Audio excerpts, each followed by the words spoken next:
1000 Word Philosophy, an Introductory Anthology, presents Ethics and Extra Credit, written by Nathan Nobis and read by Nathan Nobis. Grades on assignments and tests are reliable yet imperfect indicators of students' knowledge and understanding of a subject matter. Overall course grades are also often influenced by students complying with class procedures. For example, if attendance and participation are required, then students who rarely attend class may get poor grades, even if they understand the course content and have done well on the assignments and tests. A variety of extra credit opportunities are often given as a way to raise grades on assignments and tests and overall course grades. But there are reasons why instructors should not offer extra credit, that doing so is unjustified and unfair. Extra credit is common, but is surprisingly controversial.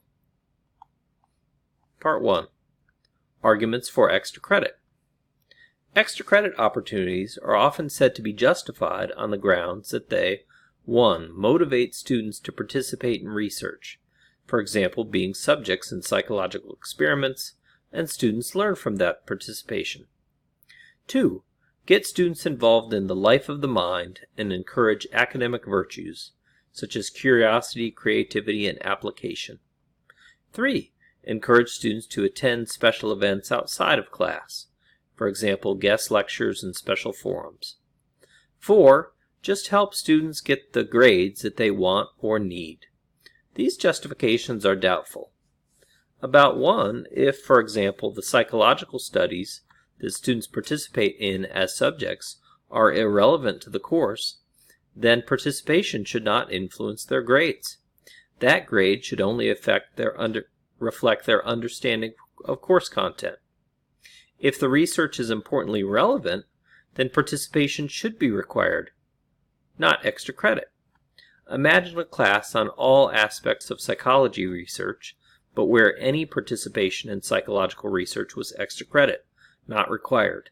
That is a poorly designed course. About 2, educational research suggests that extra credit opportunities rarely contribute to ordinary students becoming super students. And if the cultivation of academic virtues is a legitimate goal, this can and should be sought with regular assignments. And academic virtues can be promoted by encouraging students to participate in campus intellectual activities, even if extra credit is not given. Participation without a grade-enhancing reward displays virtue in itself. About 3, if the content of the special event, the lecture or the forum, isn't relevant to the course, then again participation shouldn't influence grades. If it is relevant, then any students who attend should benefit from the experience, even without extra credit. But not all students can attend such events, since they have other school, work, family responsibilities and obligations at that time. So those who can attend get a special boost to their grade that those cannot attend cannot get. That is not fair. Finally, about 4, students don't need passing grades if they haven't earned those grades. Students can fail classes. Sometimes that's for the best. To help students pass, extra support, guidance, and tutoring can be provided. Instructors can also try new teaching and course design strategies to address student difficulties. Extra credit isn't needed to promote genuine student success. While there may be better arguments for extra credit not discussed here, the case in its favor so far appears weak. Part 2. Arguments against extra credit. Extra credit opportunities are argued against in a variety of ways. A. Equal opportunity arguments. Christopher Pines observes that every student in a class should have an equal opportunity to earn the same grade as every other student. Many extra credit opportunities, especially those outside of scheduled class time, for example evening forums, hearing speakers at nearby schools, and so on, are not equally available opportunities. As observed above, not all students can participate since they have legitimate conflicting responsibilities.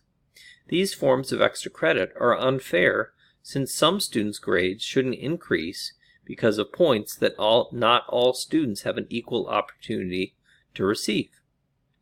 B. Easy or hard dilemmas and grade inflation arguments. Extra credit options are typically either easy or hard. If they are hard, then only the best students will complete them, and they already have high grades, but students who need extra credit because they're not learning the regular material and thus have poor grades will not receive those points.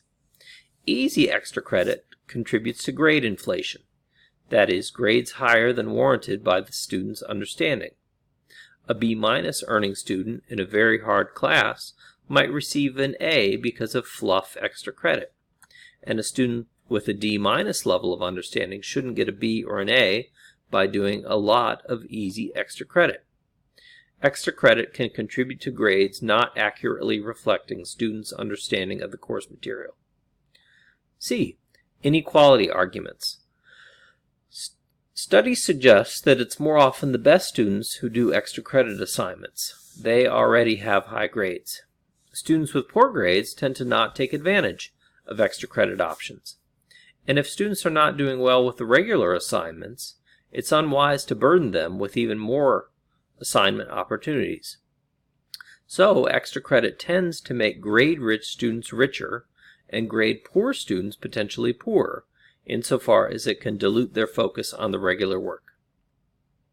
D. Risky proposition arguments. Extra credit opportunities may give students the sense that they can put less effort into regular assignments because they can make it up with extra credit. This strategy is risky. Having no extra credit temptations avoids this risk since students' attention to the regular work is not divided, at least not by extra credit. E. Extra work arguments. In classes where a sufficient and responsible amount of work is assigned, extra credit is more work for students and more grading for instructors. If the assignment is important, it should be a required assignment. If not, it can be eliminated without significant loss. If the assignment is fluff and the grading easy, points from it should not contribute to grades that indicate knowledge of non-fluff material. These arguments seem compelling, but perhaps strong rebuttals could be developed. Conclusion.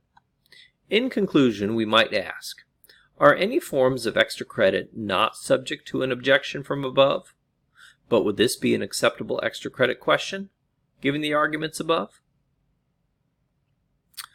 This paper presented many of the arguments from Christopher Pine's 7 Arguments Against Extra Credit, which is an article from the journal Teaching Philosophy.